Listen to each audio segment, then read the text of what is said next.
Donald Trump just claimed total control of Iran's airspace and says the U.S. even knows the location of Iran's supreme leader, but we won't take him out, for now.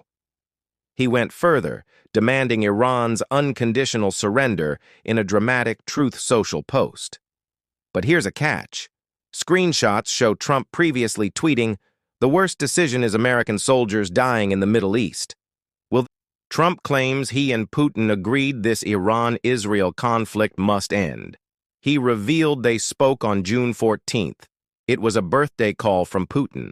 Trump says, "He feels, as do I, this war in Israel-Iran should end."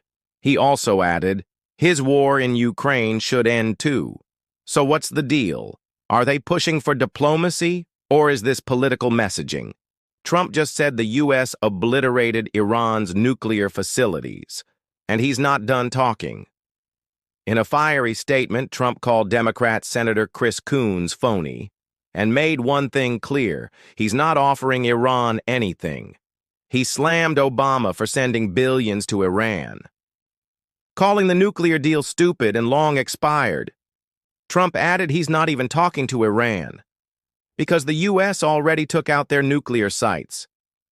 Trump just said what the fuck about Israel and Iran on live TV. He blasted both nations for violating the ceasefire, saying they don't know what the fuck they're doing.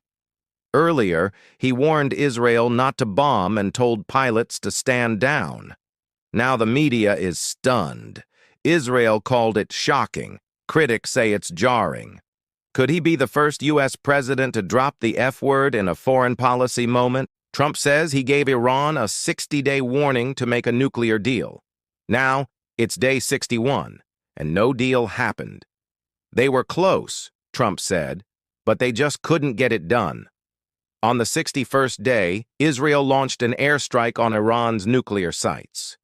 Trump says Israel asked him for permission, and he said yes. Maybe now, he added, Iran will finally take negotiations seriously. But the strike triggered retaliation, missiles, drones, and rising fear in the region. Still, Trump insists diplomacy isn't over. Iran must make a deal before there's nothing left. Iran just launched missiles at U.S. bases in Qatar's Al Udeid and Iraq's Ain al-Assad, retaliation for U.S. strikes on its nuclear facilities. Qatar reports all missiles were intercepted with no casualties. President Trump posted on Truth Social, "Any retaliation by Iran against the United States will be met with force far greater than what was witnessed tonight." The U.S. is now on high alert across the Middle East. Will this trigger a wider war, or is Trump's warning enough to stop Iran? Comment below. Trump says the U.S. just hit 3 Iranian nuclear sites. But is this a 180-degree reversal? He claims B-2 bombers used bunker-busting bombs to destroy Fordow, Natanz, and Isfahan. But not long ago, Trump warned, killing American soldiers in the Middle East is worse than the worst decisions.